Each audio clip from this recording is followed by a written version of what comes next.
ቀጣዩ ምዕራፋችን የሚሆነው ከዚህ ከተገኘነው ጋዜጠኞች የሚቀርቡላችሁን ጥያቄዎች የምትመልሱበት ነው የሚሆነው። የመጀመሪያ ጥያቄውን የማቀርብላችሁ እኔ ነኝ። የመጀመሪያው ተጠያቂ የሚሆነው ሰላም ለኢትዮጵያ አንድነት ይሆናል። የመጀመሪያ ጥያቄው የመንግስት ሰራተኞችን ከመመልመልና ከመቅጠር አንጻር ሁለት በሚዛን መቀመጥ የሚገባቸው ጉዳዮች ብቃትና የብሔር ውክልናን ማረጋገጥ ናቸው። የነዚህን ሚዛናዊነት ለማረጋገጥ ምን አይነት አካሄዶችን ትከተላላችሁ? ምናልባትም ከብቃትና ከብሔር ውክልና መካከል መምረጥ ቢኖርባችሁ የትኛውን ትመርጣላችሁ? መቀጠል ይችላሉ። እናመሰግናለን። እኛ ከመነሻው የመንግስት አወቃቀራችን ጭምር ማንነትን፣ ቋንቋን፣ ባህልን፣ ዜግነትን እንደዚሁም የአስተዳደር አመቺነትን እነዚህን የያዙ ናቸው።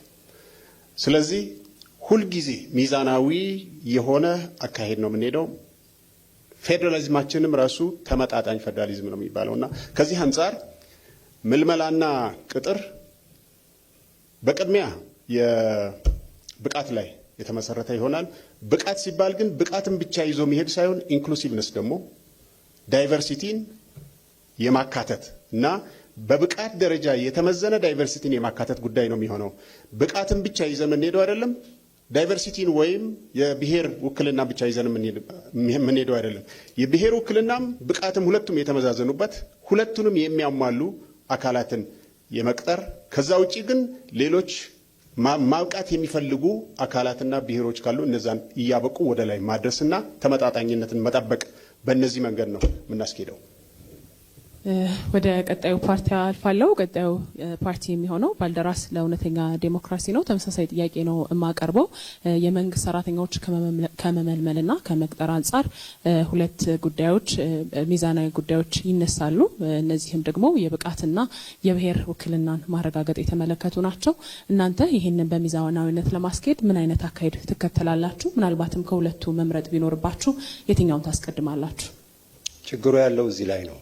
ባልደራስ የብሔር ውክልና የሚባል ነገር አይቀበልም።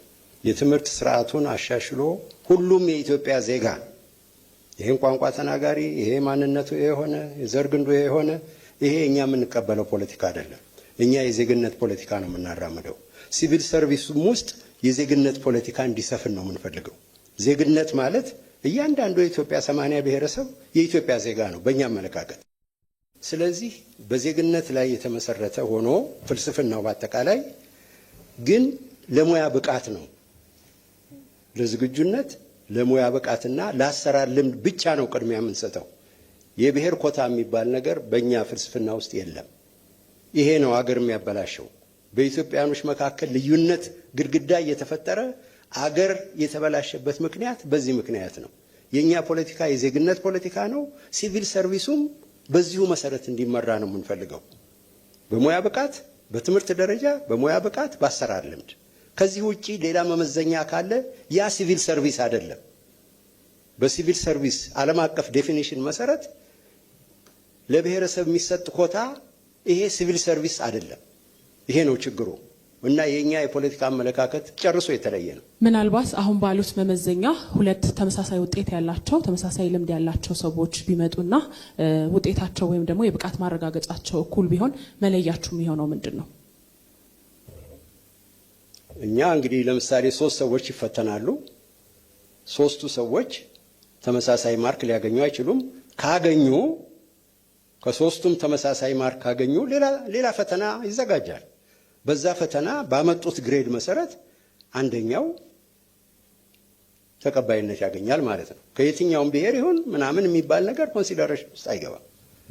እናመሰግናለን። ቀጣዩ ጥያቄ የማቀርበው ለብልጽግና ፓርቲ ይሆናል። ተመሳሳይ ጥያቄ ነው። የመንግስት ሰራተኞችን ከመመልመልና ከመቅጠር አንጻር ሁለት በሚዛን መቀመጥ ያለባቸው ጉዳዮች ይነሳሉ። የብቃት ማረጋገጥና የብሔር ውክልናን ማረጋገጥ ናቸው። አሁን ይህንን በሚዛናዊነት ለማስኬድ እየተከተላችሁ ያላችሁት አካሄድ ምን ይመስላል?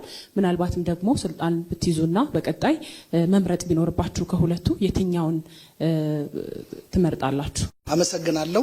በጣም ጥሩ ጥያቄ ነው። በነገራችን ላይ በብልጽግና እምነት እነኚህ ጉዳዮች አይጣሉም ብለን ነው የምናምነው። ሊጋጩ አይችሉም የሚል እምነት አለን። ብልጽግና በአጠቃላይ የፖለቲካ ስርዓቱ ህብረ ብሔራዊ የፌዴራል ስርዓት ነው።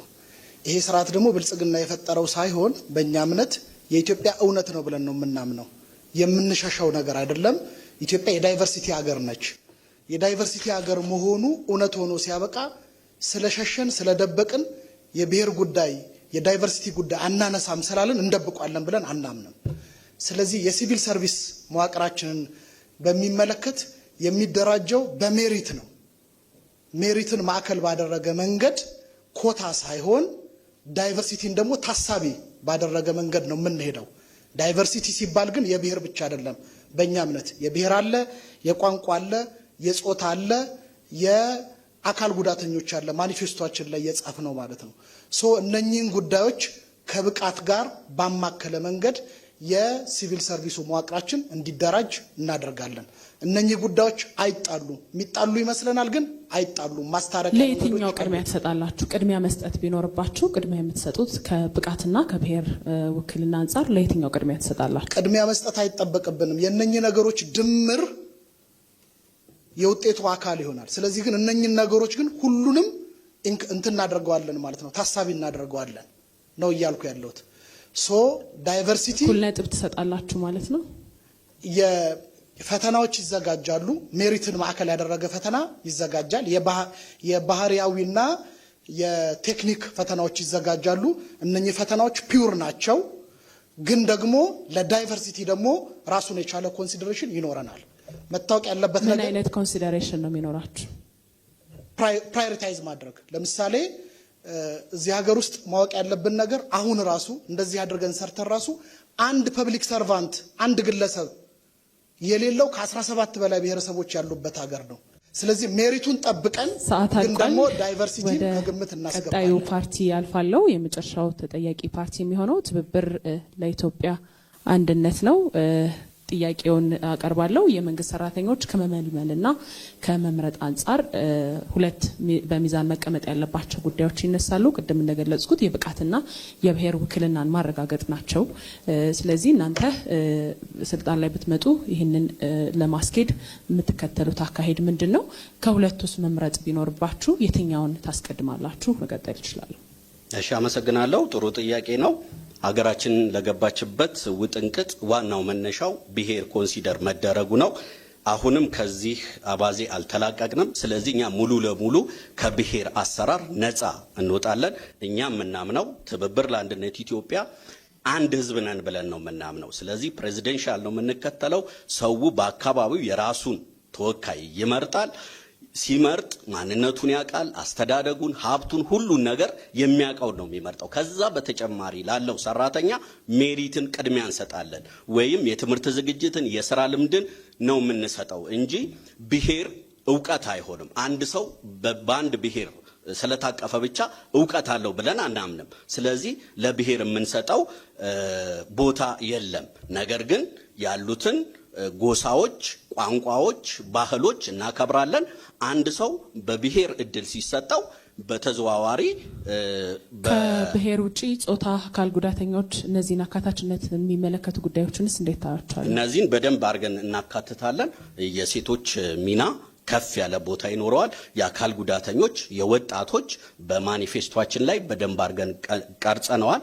ነገር ግን አንድ ሰው የዚህ ብሔር አባል ብቻ ስለሆነ የሚያገኘው የስራ እድል ወይም ሹመት አይኖርም።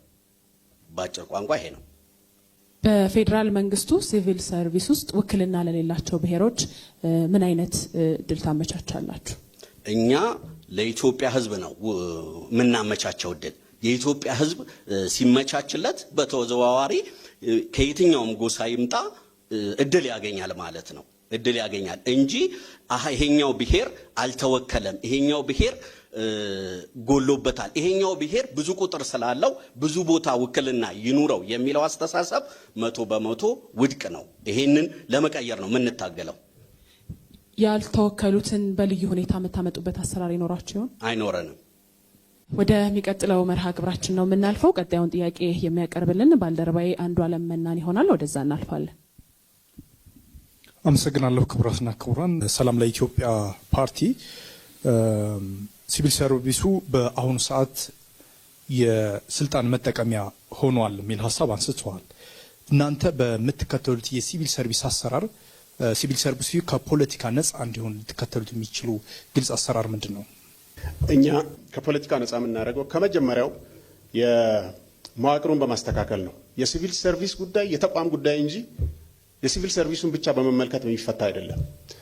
እንደ ተቋም እንደ መንግስት የምናቋቁመው ፕሬዚደንሻል መንግስትን ነው። ፕሬዚደንሻል መንግስት ደግሞ አስፈጻሚውን፣ ህግ ተርጓሚውና ህግ አውጪውን በደንብ ይለየዋል። ጣልቃ ዝም ብሎ ሊገባ የሚችልበት አስፈጻሚው እንደ ልቡ የትም ጣልቃ ሊገባ የሚችልበት ሁኔታ የለም። የተለያዩ ስለሆነ የህግ አውጪው በደንብ የመቆጣጠር ስልጣን አለው። ስለዚህ እየተቆጣጠረ ያስቆመዋል። እንዳሁኑ ዳይቨርሲቲን ኮንሲደር የምታረጉ ዳይቨርሲቲን የምታካቱበት ሁኔታ ምንድን ነው? ዳይቨርሲቲን የምናካትትበት ቅድም እንዳልኩት ዳይቨርሲቲ የብዙ ጉዳዮች ኮንሰፕት ነው። አካል ጉዳት አለ፣ ብሔር አለ። ከብሔር አንጻር ማለት ነው። ከብሔር አንጻር ሚዛናዊ ፌዴራሊዝም ብለናል። ሚዛናዊ ፌዴራሊዝም ማለት የብሔሮችን ጉዳይ ኢትዮጵያ የብሔሮች አገር ናት። ብሔሮች ባሉበት ደግሞ የሁሉም ብሔሮች አገር መሆን አለባት። የሁሉም ብሔሮች አገር መሆኗ በሲቪል ሰርቪሱም መጥቶ መንጸባረቅ አለበት። ስለዚህ ብሔሮች ወደ ኋላ በሜሪት ብቻ በሚካሄድ ሜሪትን ብቻ ቤዛ አድርጎ እነዚህን ታሳቢ ባላደረገ አካሄድ ወደ ኋላ እንዳይቀሩ ተመጣጣኝነቱን ጠብቀን የምናስኬደው ይሆናል። እንዴት ነው የምንጠብቀው ተመጣጣኝነቱን? በብሔር ወይም በብሔር ብሔረሰቦች። ስለዚህ ባላችሁ በፕሬዝዳንታዊ በመሆኑ ብቻ ከፖለቲካ ተጽዕኖ ገለልተኛ ይሆናል አይደለም። ፕሬዝዳንታዊ በመሆኑ ከራሱ እንጀምራለን ማለት ነው። ከዛ በኋላ ደግሞ በሚዛናዊ ፌዴራሊዝም ባልነው አካሄድ እያንዳንዱ ተቋም እያንዳንዱ መንግስታዊ አካል የራሱ ስልጣን ተለይቶ ይሰጠዋል። ስለዚህ የአስተዳደር እና የፖለቲካ ጉዳዮች ተለይተው ይቀመጣሉ። በስልጣን ደረጃ ዝም ብሎ መግባት አይቻልም፣ በእኛ አካሄድ ማለት ነው። ከዛ ውጪ በሌሎች ደግሞ እያንዳንዱ ተቋም የራሱን ጨርሷል። ቀጣዩ ጥያቄ ለባልደራስ ለእውነተኛ ዲሞክራሲ ፓርቲ ነው የሚሆነው። እንግዲህ በአሁኑ ሰዓት ከገዢው ፓርቲ ነጻ አይደለም አሁን ያለው የሲቪል ሰርቪስ ብለዋል። ስለዚህ እናንተ ከፖለቲካ ተጽዕኖ ገለልተኛ ልታደርጉበት የሚችለው አሰራር ምንድን ነው? አዎ እንግዲህ ይሄ ጥያቄ ሶስት የተለያዩ ዘርፎችን ይመለከታል። መጀመሪያ ራሱ የፖለቲካ መዋቅሩ የአገሪቱ የፖለቲካ መዋቅር እንዴት ተከፈለ? ሁለተኛ አገሪቱ የምትከተለው የትምህርት ፖሊሲ ምንድን ነው? ሶስተኛ የጤና ፖሊሲው ምንድን ነው? ለነዚህ ዘርፎች ደግሞ የሚሰጠው ኢንቨስትመንት እንዴት ነው? የባጀት ጉዳይ ይሄን ሁሉ ያካተተ ነገር ነው ያንተን ጥያቄ የሚመልሰው። አንድ ነገር አይደለም። የዚህ ሀገር አሰራር የተበላሸው መጀመሪያ ከፖለቲካው ነው። ሶስቱን ነገሮች ነፃ ማድረግ ያስፈልጋል። በሲቪል ሰርቪስ ደረጃ ብቻ አይደለም የሚመለሰው ይሄ። በፖለቲካ ደረጃ የአገሪቱ አከፋፈል አሁን እኛ በእኛ ማኒፌስቶ 34 ራስ ገዝ አድያሞች አሉ። የፖለቲካ ስልጣን አወቃቀሩን ከፖለቲካ ተጽዕኖ ነፃ ማውጣት፣ ማዕከላዊ መንግስቱ ወይም ፌዴራል መንግስት የሚባለው በክልሎች ጣልቃ እንዳይገባ ማድረግ መጀመሪያ ያስፈልጋል። ሁለተኛ ደግሞ በሲቪል ሰርቪስ ደረጃ በፖለቲካ የተሾመው ሚኒስቴር በሲቪል ሰርቪሱ ምደባ አስተዳደር ውስጥ ጣልቃ እንዳይገባ ማድረግ ያስፈልጋል። ሶስተኛ የስልጣን ክፍፍል በአገሪቱ ያስፈልጋል። አሁን ሌላው ተናጋሪ እንዳለው አስፈጻሚው፣ ህግ አውጪው፣ የህግ አውጪው፣ ህግ ተርጓሚው ሶስቱ ካልተነጣጠሉ በስተቀር ተሿሚ አይኖራችሁም ማለት ነው። ተሿሚማ ይኖራል። ግን ሰራተኛው ለምሳሌ በሚበደልበት ጊዜ አሁን ባለው አሰራር አስፈጻሚው የህጉን አካል ይቆጣጠራል። አመሰግናለሁ። የትም ሂዶ ጨርሰዋል። ሪዞርት ሊያደርግ የሚችልበት ሁኔታ የለም። ይሄ መስተካከል። በቀጣዩ ጥያቄ የማቀርበው ለብልጽግና ነው። በተለይ አሁን ባለው አሰራራችሁ ውስጥ ሲቪል ሰርቪሱ ነፃ ነው ብላችሁ ታምናላችሁ? ከፖለቲካ አዎ ነፃ ነው ብለን ነው የምናምነው። የነፃነት ኮንሰፕቱ ግን ፍሬም መደረግ አለበት። የፖለቲካ ነፃነት ብለን እኛ የምናምነው ሁሉም ግለሰብ ብዙ የተፎካካሪ ፓርቲዎች አባል እንደሚኖራቸው የሚፈልጋቸው ቁጥሩ ትንሽ የሚሆን ትልቅ አባላቸው ሊሆን እንደሚችል ሁሉ አንድ ፐብሊክ ሰርቫንት ግለሰብ የፖለቲካ አመለካከት ሊኖረው ይችላል። ይሄ የብዙ ሀገራትም ኤክስፒሪየንስ በዛ መንገድ ሊታይ ይችላል። እኛም ሲቪል ሰርቫንት የሆነ አባል ሊኖረን ይችላል። ዋናው ጉዳይ ሲቪል ሰርቫንት አባላቶችን በመንግስት አሰራርና በህዝብ የተሰጠውን አደራ በቦርድና በተሿሚ የሚተዳደር ለፖለቲካ መጠቀሚያ እንዳይጠቀም ማድረግ ነው ዋናው ጉዳይ። እሱን አናደርግም። ፐብሊክ ሰርቫንታችን ስራውን የሚፈጽመው በነፃነት ነው። ስራውን ነው የሚሰራው፣ ግን የፖለቲካ አቋም ሊኖረው ይችላል። ስለዚህ ለምንድን ነው በሲቪል ሰርቪስ ውስጥ የፖለቲካ ውይይቶችን የምትፈጥሩት እናንተ በየመስሪያ ቤቶች ውስጥ? ሁለት ነገር መታየት አለበት። እንደ መንግስት የሚወርድ ውይይት አለ፣ ሁሉንም የሚመለከት። ለምሳሌ በቅርቡ የባህር በርን በሚመለከት ለመላው ሰራተኛ ጋር ውይይት አድርገናል። ባለ ማስረጃ ውስጥ ሁሉም ሰራተኛ ነው የሚጠራው። ሁሉም ሰራተኛ የሚጠራባቸው አጀንዳዎች አሉ፣ የፖለቲካ አጀንዳዎች አሉ። ለምሳሌ ምርጫን በሚመለከት የኛን ብልጽግና እንዲመረጥ የሚቀሰቀስበት አጀንዳ ላይ መላው ሰራተኛ ለብልጽግና ምርጫ እንዲቀሰቅስ ውይይት አናደርግም። የባህር በርን ግን ምሳሌ እየነገርኩ ነው። ለምሳሌ እንደ ባህር በር የሆኑ አገራዊ አጀንዳዎች ግን እንደ ሲቪል ሰርቪስ ሪፎርም አይነት መንግስታዊ የሆኑ ጉዳዮችን ግን ሰራተኞቻችን ይወያያሉ። ይሄ በየትኛውም ሀገር መንግስታት የተለመደ ነው። ይህንን ነው የምናደርገው። ስለዚህ አሁን ደግሞ በተለይ በመጀመሪያው ገለጻችሁ ወደ 98 ገደማ የተገልጋዮች እርካታ ደርሰናል ብላችኋል። እርግጥ ነው። እሱ ከሆነ ታዲያ ለምን ቴክኖሎጂ መጠቀም አስፈለገ? የ98.6% እርካታው የመሶብ አገልግሎት ላይ ነው። ከመሶብ አገልግሎት ውጪ ያለው የደንበኞች እርካታ ከ60% የዘለቀ አይደለም።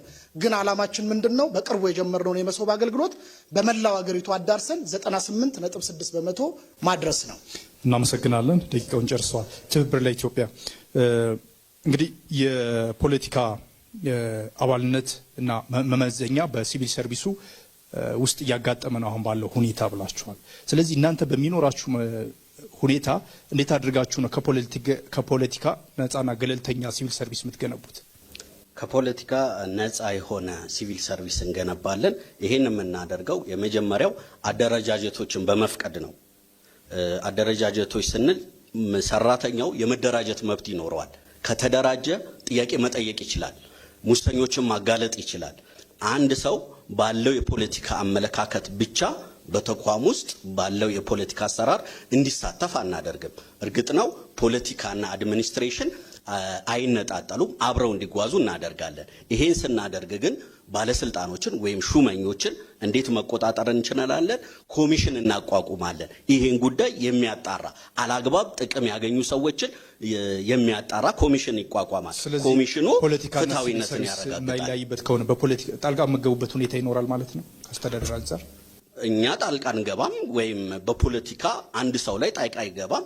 ግን ኮሚሽኑ ይሄ ሰው ይሄ ሹመኛ ኢፍትሃዊ የሆነ ነገር አድርጓል ወይም ያለ ፍትሃዊነት ተጠቅሟል ብሎ ካሰበ ወደ ፍርድ ያቀርባል። አሁን ያሉ ባለስልጣኖች ወደ ፍርድ ስለማይቀርቡ ነው ያሁኑ ሙሉ። ስለዚህ ፖለቲካና አድሚኒስትሬሽኑ በአሁኑ ሰዓት ያልተለያየ ነው ያላችሁ። ታዲያ እንዴት ነው አሁን? አንድ ላይ ነው አሁንም። ነገር ግን እንደፈለጉ ጣልቃ ይገባሉ። ለምሳሌ እኔ መንግስት ሰራተኛ ነኝ። እኔ ባለሁበት በማልፈልገው የፖለቲካ ውይይት እሳተፋለሁ። ካልተሳተፍኩ ደግሞ ደሞዜ ይቆረጣል። እንዲሁም ማስረጃ ሁሉ ማቅረብ ይቻላል። ለምሳሌ ከጥር ወር ጀምሮ 0.5% ለፈንድ ለአደጋ ግንኙነት ፈንድ ያለኔ ፍቃድ ያለ መብቴ ከደሞዜ እየተቆረጠ ነው። እንዲህ አይነት አሰራሮች አይኖርም። ተጠሪነትን እናስተካክላለን ብላችኋል። በተለይ ተጠሪነትን በማስተካከል ብቻ የፖለቲካ ገለልተኝነት ማምጣት ይቻላል። ተጠሪነትን አንድ ብቻ አይደለም የጠቀስነው፣ ሐቀኝነትና ታማኝነትን እናሰንፋለን። እንዲሁም ኮሚሽን እናቋቁማለን። ሰራተኛው ደግሞ መብት የመደራጀት መብት ይኖረዋል። ከተደራጀ ደግሞ መብቱን መጠየቅ ይችላል። በዚህ ጉዳይ እንዳትደራጅ ብለን ጣልቃ አንገባ። ስለዚህ ለማን ተጠሪ ይሆናል ማለት ነው? ለሴኔቱ ነው። ሴኔቱ ያው ፕሬዚደንሻል ነው የሚኖረው። አመሰግናለሁ። የኔ ጥያቄዎች እነዚህ ናቸው። ወደ ዋናው ጋር ይመልሳል። ቀጣዩን ጥያቄ የሚያቀርቡልን የኢትዮጵያ አካል ጉዳተኞች ጋዜጠኞች ማህበር ፕሬዝዳንት ገድለ ሚካኤል አበበ ናቸው። ወደዛው አልፋለሁ። በጣም አመሰግናለሁ። ለሁላችሁም ተመሳሳይ ጥያቄ አቀርባለሁ። በቀደመው የቅደም ተከተላችሁ መሰረት ተመልሳላችሁ። የመጀመሪያው ጥያቄ በአጠቃላይ ሰራተኞች በኑሮ ውድነት ምክንያት ገቢያቸው በመቀነሱ ምክንያት ራሳቸውንና ቤተሰቦቻቸውን ለማስተዳደር ይቸገራሉ። እናንተ መንግስት ሆናችሁ ብትመረጡ የሰራተኞቹን ደሞዝ፣ ገቢ፣ አጠቃላይ ጥቅማ ጥቅም ለማሳደግ ምን ጥረት ታደርጋላችሁ? በሚጠቀስና በሚገለጽ ምክንያት ብትገልጹልን። እሺ፣ የሰራተኛውን ደሞዝና ኑሮ እኛ የምናሻሽለው አጠቃላይ የተቋማትና የመዋቅር ማሻሻያ በማድረግ ነው። ይሄንን የምናደርገው አሁን ምንድነው የሰራተኛው የህይወት መመሰቃቀል ምክንያቱ ከሚለው ነው የምንጀምረው። የስልጣን መደበላለቅ፣ የሚና መደበላለቅ፣ እንደዚሁም የሙስና አሰራሮችና ተደራጅተው የራስን መብት የማስከበርና ራስን የመከላከል ጉዳዮችን በትኩረት እንሰራለን። በዚህ ሰዓት መዋቅራዊ የሆነው ችግር በመዋቅራዊ መልስ ይፈታና የሀገሪቷ ልማት ሰላም ከመጣ ልማቷ ወደ ህዝቦቿ እኛ ባቀድነው የፕሮግሬሲቭ ሶሻል ዴሞክራሲ ስርዓት ወደ ኋላ ተመልሶ ለደህንነታቸው ይውላል። በዚህ ሰዓት ደሞዛቸው የመንግስት ሰራተኞችም ከፍ ይላል። ሌላው የደሃው ማህበረሰብም ገቢ በዚሁ መልክ ወደ ታች ይወርድና ይስተካከላል ማለት ነው። ሰዓት አልቋል። እሺ፣ አመሰግናለሁ። ይቀጥሉ ተረኛ። ይሄ ጥያቄ መሰረታዊ ጥያቄ ነው። እንግዲህ አንድ ፓርቲ ምርጫ ፖዲየም ላይ ወይም ለምርጫ ቅስቀሳ ላይ ወጥቶ የሰራተኛ ደሞዝ ጨምራለሁ ቢል ትክክል አይሆንም። ምንድነው የኢኮኖሚ ፖሊሲው ነው ችግሩ።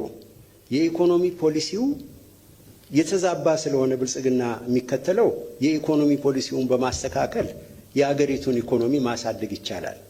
የሀገር ኢኮኖሚ ሲያድግ የሰራተኛውም፣ የገበሬውም፣ የቢሮ ሰራተኛውም ሁሉም ደሞዙ ሊያድግለት ይችላል። ሁለተኛ ለጤና፣ ለትምህርት እና ለሌሎች አስተዳደር ስራዎች የሚመደበው ካላት የሀገሪቱ አጠቃላይ ግሮስ ዶሜስቲክ ፕሮዳክት አጠቃላይ የሀገር ውስጥ ምርት ውስጥ ለትምህርት የሚመደበው ብልጽግና ስልጣን ከያዘ ጀምሮ ለጤና የሚመደበው እየቀነሰ ሄዷል። ይሄን በአሃዝ ማስረዳት ይቻላል። አሃዞቹም አሉ። እነዚህ ማህበራዊ ክፍፍልን ሊያሰፉ የሚችሉ እንደ ትምህርት፣ እንደ ጤና ያሉ ዘርፎች በጣም እየተጎዱ ነው የመጡት ባለፉት 7-8 ዓመታት። ለነዚህ የሚሰጠውን ባጀት መደገፍ ያስፈልጋል። ምን አይነት የገቢ ማሻሻያ ታስባለች? አዎ፣ የገቢ ማሻሻያው አሁን እንዳልኩት ነው። አንደኛ ባጀቱን በማስተካከል፣ ሁለተኛ ከባጀት በላይ ደግሞ አጠቃላይ የሀገሪቱ ምርት የሚጨመርበትን ሊጨመር የሚችልበትን ትክክለኛ የኢኮኖሚክ ፖሊሲ በመከተል ነው የሀገር ሀብት ማሳደግ የሚቻለው። የሀገር ሀብት ሲያድግ ነው የተለያዩ የህብረተሰብ ክፍሎች ገቢያቸው ሊሻሻል የሚችለው። መንግስት የሚከተለው ፖሊሲ የሀገርን ኢኮኖሚ የሚያቆረቁስ ወይም ለምርት ዘርፎች ሳይሆን ለውበትና ለሌላ ዘርፎች እያወጣ እርሻውን ማያድግ፣ ኢንዱስትሪውን ማያድግ፣ ማዕድኑን ማያድግ ከሆነ የሀገር ሀብት አያድግም። ስለዚህ አንደኛ የሀገር ሀብትን በማሳደግ የተለያዩ ማህበረሰብ ክፍሎችን ገቢ ማሳደግ ይቻላል። ሰዓት አልቋል። ቀጣይ ብልጽግና የደሞዝን በአጠቃላይ ደሞዝና ጥቅማጥቅምን በሚመለከት ብልጽግና ተስፋ አይደለም የምናነሳው፣ በተግባር የሰራነውን ነው የምገልጸው። ባለፉት 1 ዓመት ጀምሮ እንኳን የዝቅተኛ ደሞዝ በኢትዮጵያ ውስጥ 1100 ነበረ እንደምታስታውሱት፣ አሁን 6000 ደርሷል። የዲግሪ ተከፋይ 5358 ነበረ፣ አሁን 11500 ደርሷል። ይሄ ማለት 2017 እና 2018 በአንድ ዓመት ጊዜ ውስጥ የተጨመረው አንድ ላይ ማለት ነው። የፕሮፌሰር ደሞዝ ኢትዮጵያ ውስጥ 20,000 ነበረ፣ አሁን 39,000 ብር ነው የሆነው በጭማሪው አማካኝነት ማለት ነው። ይሄ በአጠቃላይ ግዙፍ ጭማሬ ነው ያስከተለው። ለምሳሌ የፌዴራሉን ብቻ እንደ ምሳሌ በገልጽላችሁ ከመደበኛ ወጪ የዚህ ዓመት የመደበኛ ወጪ ውስጥ 575 ቢሊዮን አካባቢ ውስጥ 171 ቢሊዮን ለደሞዝ። የገንዘቡ የመግዛት አቅምስ አሁን ባለው ነባራዊ ሁኔታ እንዴት ትገልጹታላችሁ? ኦፍ ኮርስ እሱንም ታሳቢ ያደረገ ነው። ይሄ ጭማሬ ሁሌም ከጂዲፒ አይደለም የሚሰላው። ቅድምም የተገለጸው ስህተት የሚሆነው ጂዲፒ ግሮስ የሀገሪቱ ፕሮዳክት ነው። ፕራይቬት ሴክተሩም የሚያመርተውን አብሮ ነው የሚደምረው። እንደዚህ አይነት አሰላል የሚሰራው ከመንግስት ኤክስፔንስ ነው። ከመንግስት ኤክስፔንስ ውስጥ ምን ያህሉ ለደሞዝ ዋለ ነው የሚሰላው። ድሮ በእዚህ ኢኮኖሚ ኮንሰፕት ስናይ አብዛኛው ፕሮዳክሽን የመንግስት ስለሆነ ሊነጻጸር ይችላል። አሁን እኮ ከጂዲፒው 90% አካባቢ የሚያክለው ለምሳሌ ብድር የሚቀርበው ለፕራይቬት ሴክተሩ ነው። ስለዚህ ፕራይቬት ሴክተሩ ያመረተውና ጂዲፒው ላይ የተደመረው ሁሉ ወደ መንግስት ደሞዝ ሊሄድ አይችልም። ስለዚህ የሚሰላው ከገቨርንመንት ኤክስፔንስ ነው። ከገቨርንመንት ኤክስፔንስ ደግሞ ከተሰላ ታይቶ ተሰምቶ በማይታወቅ ልክ ነው የሆነው። በኢትዮጵያ ታሪክ ውስጥ ደሞዝ 11 ጊዜ ነው የተጨመረው ከንጉሱ ጊዜ ጀምሮ። በመጠንም በቮሊዩምም እንደዚህ ሆኖ አያውቅም። ኢንፍሌሽን ግን በየመቱ በእነኚህ ጊዜያቶች ሁሉ እየጨመረ ነው የሄደው። ስለዚህ በተግባር የሚገለጽ ትልቅ ኮሚትመንት ነው ብልጽግና የወሰደው የሚለውን ለመጨመር ነው። ሰዓት አልቋል። እሺ ቀጣዩ ትብብር ለኢትዮጵያ። እሺ እንደ ትብብር ለኢትዮጵያ እንግዲህ የመጀመሪያውን የመንግስት ሰራተኞች የኑሮ ውድነት ችግር ለመቀነስ ከሚለው ጋር ሁለት አይነት መንገዶች እንከተላለን። የመጀመሪያው እንደ ሀገር ያለውን የኑሮ ውድነት ለመቀነስ የምንወስደው የአጠቃላይ የኢኮኖሚ ፖሊሲ አለ። ቀጥሎ በቀጥታ ከመንግስት ሰራተኛው ጋር በተገናኘ የመጀመሪያው የምናደርገው በመንግስት ሰራተኛው ላይ ያሉ የተለያዩ ጫናዎችን በመቀነስ ነው ኑሮ ውድነቱን እናስተካክል የምንችለው። ግብር ከፍተኛ የሆነ ግብር ነው እየተጣለበት ያለው። ብቸኛው የመንግስት የብልጽግና የገቢ ማግኛ መንገድ ሆኖ ነው ያለው የሲቪል ሰርቫንቱ። ይሄን ግብር እንቀንሳለን። የተለያዩ የቤት የመጠለያ ማለት ነው፣ ሌሎች ማህበራዊ ዋስትና፣ የጤና ሕክምናዎችን አገልግሎቶችን በተመለከተ በነፃ እንዲያገኝ ሁኔታዎችን እናመቻቻለን። እናመሰግናለን። ወደ ቀጣዩ መርሃ ግብራችን ነው የምናልፈው። ቅድም እንደገለጽኩት ቀጣዩ መርሃ ግብራችን የሚሆነው እዚህ የተገኙ ታዳሚዎቻችን ለእናንተ ፖለቲካ ፓርቲዎች ጥያቄ የሚያቀርቡበት ይሆናል። እናመሰግናለን። እዚህ ያላችሁ ታዳሚዎቻችን እዚህ ለሚገኙ ፖለቲካ ፓርቲዎች ጥያቄ የምታነሱበት መርሃ ግብር ላይ ነው ያለነው። በዚህ መሰረት እድል እሰጣለሁ። አመሰግናለሁ። ጥያቄ ባልደራስን ይመለከታል። ባልደራስ የስራ ወይም ሲቪል ሰርቫንትን ቅጥር የብሔር ስብጥርን ያለማከለ ሂደትን እንደሚከተል ገልጸዋል። ነገር ግን ኢትዮጵያ የህብረ ብሔራዊ ሀገር በመሆኗ በራሳቸው ቋንቋ ወይም በአፍ መፍቻቸው መገልገል የሚፈልጉ ዜጎችን እንዴት ያስተናግዳል? ወይስ ባልደራስ ኢትዮጵያ የህብረ ብሔራዊ ሀገር መሆኗን አይቀበልም? አመሰግናለሁ። እናመሰግናለን።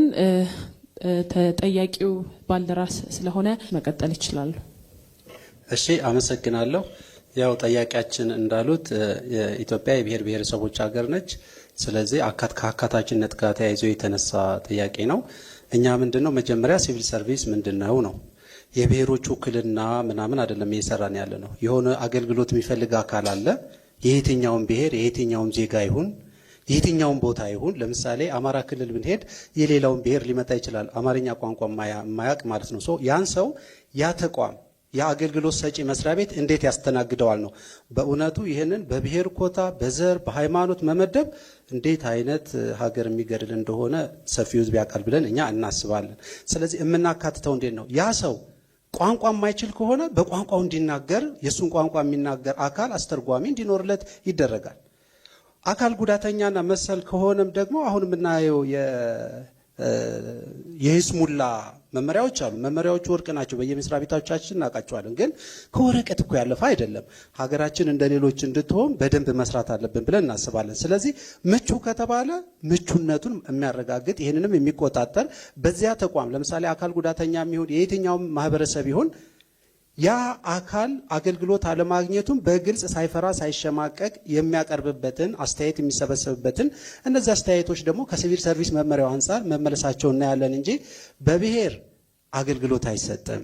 እኔ መታወቂያ ላገኝ ሲሄድ ብሔሬ ምን ያደርጋል? መታወቂያን የምፈልገው ያን መታወቂያ ሊሰጥ ይገባል።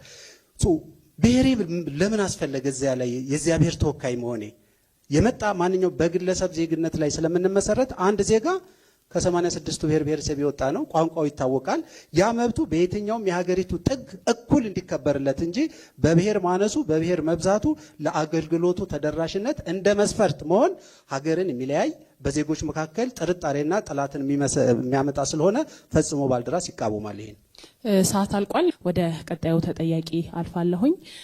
ሁለተኛ ጥያቄ አቅራቢ መቀጠል ይችላሉ። ጥያቄ ማቅረብ የምፈልገው ለብልጽግና ፓርቲ ነው። ህገ መንግስቱ አንቀጽ 42(1) ሀ ላይ ከተወሰነ ኃላፊነት ደረጃ በታች ያሉና የስራ ጠባያቸው የሚፈቅድላቸው የመንግስት ሰራተኞች የስራና ኢኮኖሚ ሁኔታ ለማሻሻል የሰራተኛ ማህበር የማቋቋም መብት እንዳላቸው በግልጽ ተደንግጓል። ነገር ግን እስከዛሬ የሲቪል ሰርቪስ ሰራተኞችን የሚገዛ በፌዴራልም ሆነ በክልል ደረጃ የወጡ አዋጆች ላይ ማህበር ስለሚደራጅበት ሁኔታ የሚገልጹ ባለመሆኑ የመንግስት ሰራተኞች ላለፉት 30 ዓመታት የህገ መንግስት መንፈስ በተጻረረ መልኩ ሳይደራጁ ቆይተዋል። በዚህ ምክንያት ለብዙ ችግር ተጋልጠዋል። ፓርቲያችሁ በምርጫ ስልጣን ቢይዝ ህገ መንግስቱ ባስቀመጠው መልኩ የመደራጀት መብትን በአዋጅ ትፈቅዳላችሁ ወይ የሚለውን ለመጠየቅ ነው። አመሰግናለሁ። እናመሰግናለን። ብልጽግና ፓርቲ መቀጠል ይችላሉ። እሺ እናመሰግናለን። ያው ህገ መንግስቱ ላይ ዜጎች በተለያየ በሙያም በተለያየ መንገድ ተደራጅተው መንቀሳቀስ እንደሚችሉ ያስቀምጣል። ትክክል ነው። ነገር ግን ደግሞ የሙያ ማህበራት አሉ። ለምሳሌ አንድ የመንግስት ሰራተኛ ሲቪል ኢንጂነር ሊሆን ይችላል። በሲቪል ኢንጂነሪንግ የኢንጂነሮች ማህበር አለ። የጤና ባለሙያ ከሆነ ደግሞ የጤና ማህበር አለ። ስለዚህ በእነዚህ ማህበራት ውስጥ የታቀፉ ብዙ የመንግስት ሰራተኞች አሉ ማለት ነው። ስለዚህ በየሙያ ማህበራቸው አሉ። ከመንግስት ሰራተኛው ውጪ ደግሞ የሰራተኞች ማህበር አለ ማለት ነው። ስለዚህ በዛ መንጎ እየተተገበረ ነው። ህጉን በአግባቡ ተግባራዊ እያደረግን ነው። ስለዚህ ወደፊት ስንመረጥ የመንግስት ሰራተኛን ራሱን የቻለ ሳይሆን ሁሉም የመንግስት ሰራተኛ የሙያ መስኩ ምክንያቱም ማህበር ማለት ተመሳሳይ የሙያ ማዕቀፍ ውስጥ ሆነው ህዝባቸውን ለመጥቀም መለወጥ በሚችሉበት ዲሞክራሲያዊ መብታቸውን ደግሞ ኤክሰርሳይዝ ማድረግ በሚችሉበት ደረጃ ላይ ስለሆነ ስለዚህ አዲስ ህግ አውጥተን እንዲደራጁ የምናደርግበት ሳይሆን በወጣው ህግ ላይ በየሙያ ማህበራቸው ወይም በየሙያ መስካቸው በየትምህርት ዝግጅታቸው እንዲደራጁ ነው የምናደርገው። ወደ ቀጣዩ እድል ወደወሰደው ታዳሚ ያልፋለው። ይቀጥሉ። እሺ አመሰግናለሁ። ጥያቄን የማቀርበው ለሰላም ለኢትዮጵያ ጥምረት ነው። ምናልባት ያነሳችሁት ተመጣጣኝ ወይም ደግሞ ሚዛናዊ ፌዴራሊዝም እሳቤ በምን አይነት መልኩ የጠቀሳችሁትን የሚና መደበላለቅንና ብልሹ አሰራርን አሁን ካለው ከጠቀሳችሁት ውጪ ትርጉም ባለው መልኩ ሊፈታ ይችላል ብላችሁ ታስባላችሁ? ለብልጽግና ፓርቲ ነው። ላለፉት ዓመታት ሲከናወኑ የነበሩ የሪፎርም ስራዎች ሲጠቀሱ ቆይቷልና ዘርፉን ለማዘመንና መዋቅራዊ ቁመናውን ከማሻሻል አንጻር ምን ተጨባጭ ለውጦች አምጥቷል አሁን ባለው ሁኔታ ማለት ነው? አመሰግናለሁ። ሚዛናዊነት ማለት ምን ማለት ነው መጀመሪያ የሚለው ነው ኮንሴፕቱ። ሚዛናዊነትን ዝም ብለን እኛ ብድግ አድርገን ተነስተን ሚዛናዊነትን እናደርጋለን ማለት ሚዛናዊነት ማለት አይደለም።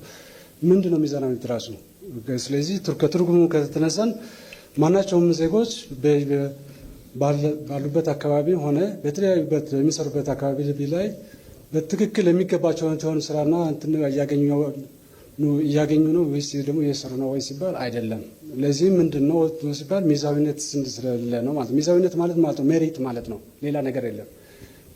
ሚዛናዊነት የሚኖረው መቼ ነው? ሜሪት ሲኖር ነው። ሜሪት ማለት ደግሞ ስራን ብቃትን እንደውም ሌሎችን ኢንክሉሲቭ የሆኑት ነገሮችን በማካተት ነው ሚዛናዊ የሚደረገው እንጂ እና ጫፍ ረገጥን አለመሆን ማለት ነው። ሌላ ነገር የለው ሚዛናዊነት ሲባል። ይህ እነዚህ ሁለት ኤክስትሪምስ ወይ ደግሞ ጫፍ ረገጦችን በማስወገድና ማንኛውም ዜጋ በተመሳሳይ ሌቭል፣ በተመሳሳይ ሁኔታ፣ በተመሳሳይ ትምህርት ዝግጅት ያለው ተመሳሳይነትና እና ፍትሃዊነት እና በቂ በሚባል ደረጃ ዜጋው እንደ ዜግነቱ ተጠያቂነትንም ጭምር ተሰጥቶት በሚሰጠው የሙያዊ አገልግሎት ተጨባጭ የሆነ ደሞዝና ጥቅማጥቅም እንዲያገኝ ይሰራል ማለት ነው። በዛ መልኩ ነው እኛ የምንረዳው። እሺ አመሰግናለሁ። እንግዲህ የብልጽግና ፓርቲ አንዱ ትላንት የነበሩ ስብራቶችን የመጠገን ነው። ስብራቶቻችን ውስጥ ዋናውና መሰረታዊ ችግሩ የተቋም ግንባታ ነው። የተቋም ተቋማትን ደግሞ ለመገንባት ወይም ደግሞ ተቋማዊ አሰራራቸውን ጠብቀው እንዲሄዱ ለማድረግ ቅድም የፖለቲካ ፓርቲዎች ያው ችግሩን ሁሉ ብልጽግና ላይ ያመጣሉ እንጂ ራሳቸው ገልጸውታል። ምን ብለው ገልጸዋል? ከድሮ ስርዓት ጀምሮ በአራቱም ስርዓት ያልተገነባ ምናምን። ይሄንን የቤት ስራ ነው ብልጽግና ፓርቲ እየተወጣ ያለው። ስለዚህ የተቋም ግንባታን እንደ አንድ መርህ ነው ነው። የተቋም ግንባታ ውስጥ ደግሞ አሰራር፣ አደረጃጀት፣ ቴክኖሎጂና የሰው ኃይል ነው ያለው ማለት ነው። ስለዚህ አሰራራችንን ለአሰራር ማነቁ የሆኑ የህግ ማዕቀፎችን በተጨባጭ ታች ላይ ያሉ ነባራዊ ሁኔታዎችን በጥናት ላይ የተመሰረተ የህግ ማሻሻያዎችን አድርገናል። ሁለተኛው ደግሞ የሰው ኃይል ስምሪታችን በእውቀቱ በክህሎቱና በስነ ምግባሩ ፕላስ የብዝሃነትንም ታሳቢ ባደረገ መንገድ አካታችነትን ታሳቢ ባደረገ መንገድ ማለት አካታችነት ስንል ብዝሃነቱንም የጾታንም እንደገና ደግሞ የአካል ጉዳት አይነትንም ታሳቢ ባደረገ መንገድ እየሰራ ነው።